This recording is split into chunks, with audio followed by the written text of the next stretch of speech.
Recognized. Maraming salamat po, Ginoong Pangulo. Sana po ay okay pa kay Senator Robin na makapagtanong pa po ng ilang bagay sa ikalilinaw ng kanyang privilege speech. Opo, isa pong kaligayahan para sa akin po ang makatanggap po ng katanungan sa atin pong ginagalang Senator Rodante Marcoleta. Kasi ang mga tanong ko, maring hindi mo ikaligaya sapagkat Basta pag wala pong wala nang baha, wala nang buhaya. naunawaan ko po kasi ang pangangailangan ng mga measures kapag dumarating ang mga sakuna, lalong-lalo na po ang baha, na talagang wala naman pong kinikilalang tao yan o lugar, lahat sasagasaan po niya. Kaya naiisip po ninyo na maisalba natin ang ating mga komunidad, ang ating mga kababayan, kahit sa anumang paraan na mabisa. Yun po ba ang gusto nyo sabihin, Ginoong Pangulo? Opo, Ginoong Pangulo, kasi sa ngayon po, unang-una po sa lahat, maisalba. Kaya nga po tinatawag ko po na isang rescue operation to. Pangalawa po, maibsan ang galit na nararamdaman po ng ating mga kababayan. Sa oras po nito, umuusok ang galit po ng ating mga kababayan at sa tingin ko po, kung meron pong napagkakatiwalaan sila na mga katulad po ng kasundaluhan na napakataas po ng kanilang approval rating, satisfaction rating, magkakaroon po ng katahimikan na rin ang pag-iisip ng ating mga kababayan po. Tama po yung binanggit ninyo, Ginoong Pangulo, ngunit alam din naman po natin na kahit ano pong mga temporary measures ang pwede nating gawin para lang ma-alleviate natin yung suffering ng ating mga kababayan. Ang tawag nga po nila dyan ay mga palliatives o mga cosmetic measures. At kung tawagin ay mga band-aid solutions. Pinakamabuti po kasi na talagang yung pinakaugat ng lahat ng ito kung bakit tayo bumaha ng ganito. At hindi nga natin masyadong makita pa kung gaano ang lawak talaga nito sapagkat nagsisimula pa lang nating tingnan talaga kung gaano talaga karami ang mga dispalinghadong mga flood control projects, kung bakit bigla na lang rumagasa ang tubig sa ating mga kanayunan, mga komunidad.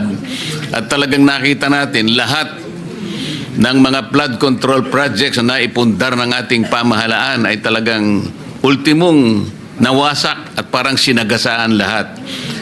Ang tinutukoy ko pong ugat, Ginoong Pangulo, ay yung malawakan at malalim na korupsyon na nangyayari at namamayani na po sa ating pamahalaan.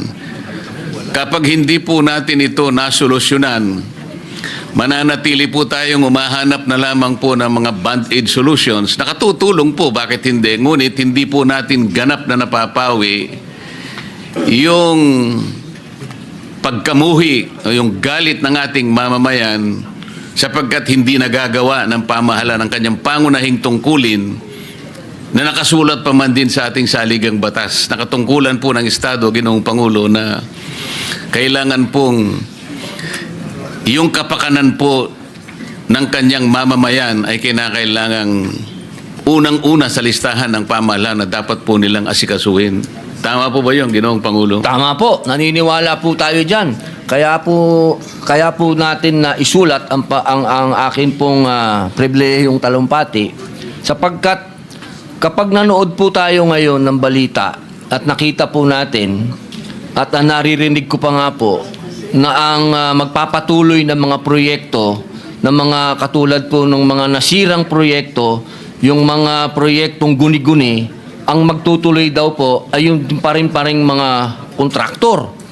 Kaya po ako lalong nagkaroon ng lakas na loob na gawin po itong talumpati na ito sapagkat kung pamimiliin po ako kung pamimiliin po ako mismo kung sino dapat ang gumawa nito at magkakatiwalaan ko, hindi na po siguro yung mga kontraktor na yun. Kung hindi, ito na po sigurong AFP, COE na matagal na pong gumawa ng mga proyekto katulad po ng mga airport.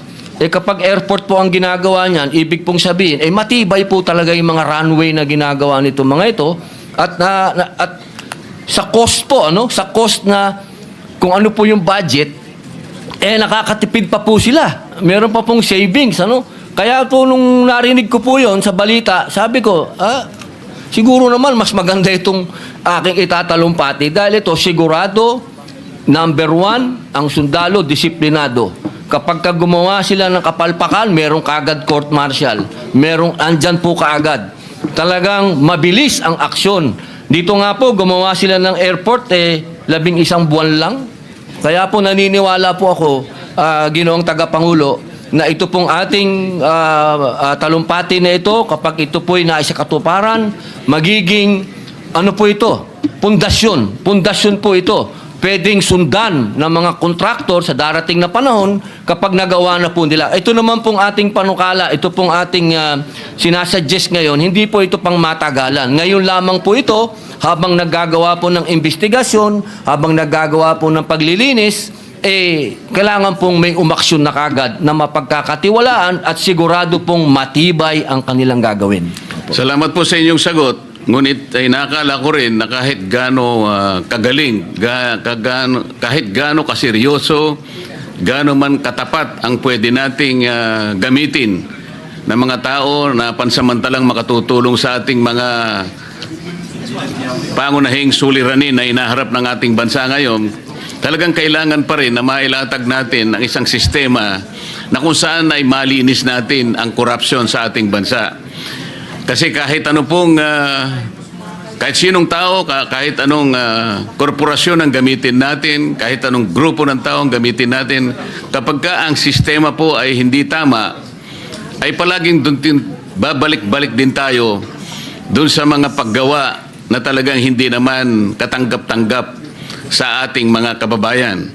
Kaya po siguro napansin ninyo, Ginoong Pangulo, sa una pa lamang na pagsisikap natin na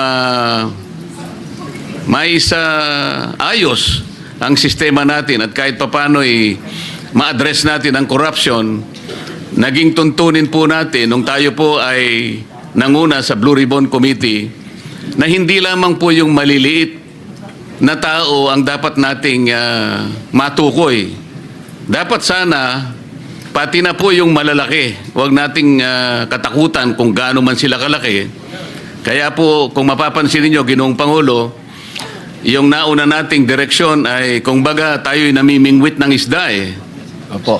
Sa pamimingwit ng isda, Ginoong Pangulo, gagamit po tayo ng pain. Isang maliit na bagay o isang maliit na isda rin para sa ganoon makahuli tayo ng mas malaking isda. Tama po. Yun lamang po ang paraan kasi. Hindi man siguro ganap, maring hindi po natin lahat maayos. Ngunit kailangan nating matukoy, kailangan nating makilala. Hindi lamang po kontraktor ang kinasangkapan dito Tama po. Hindi lamang po mga opisyales, Ginoong Pangulo, ang may kasalanan dito ng DPWH, maliit o malaki.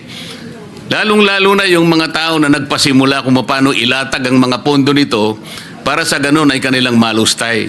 Kaya po ang direksyon na tinahak natin, kinausap natin yung mga ibang mga gustong tumistigo, kung sila'y makapagsasabi ng saganang sa kanila, ay yun ang pwede nilang i-contribute sa paghanap natin ng kalutasan, hanggang sa ipangako nga natin sa kanila na sa ilalim ng umiiral na batas, Ginoong Pangulo, meron tayong protection na may bibigay sa inyo kung kayo ay makagaganap doon sa mga requirements na inilatag ng batas.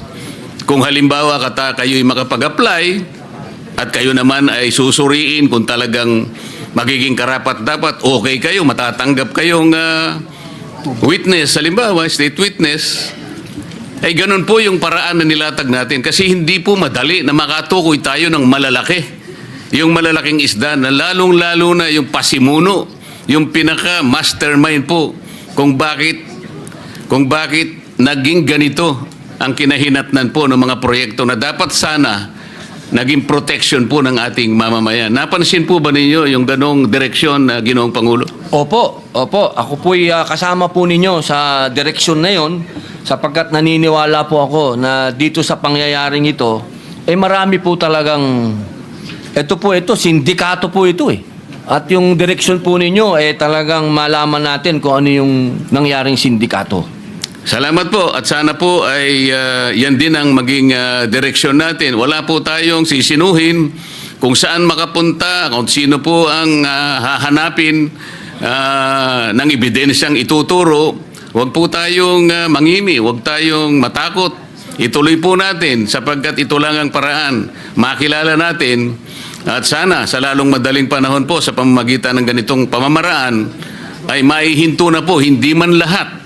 Ngunit sana yung karamihan po ng ganitong gawain, maihinto po para sa ganon, makinabang naman po ang ating bansa. Sang-ayon po ba kayo sa ganon, Ginoong Pangulo? Opo, sang-ayon po tayo. Dapat na po talagang mabuwag yung mga yan. Opo.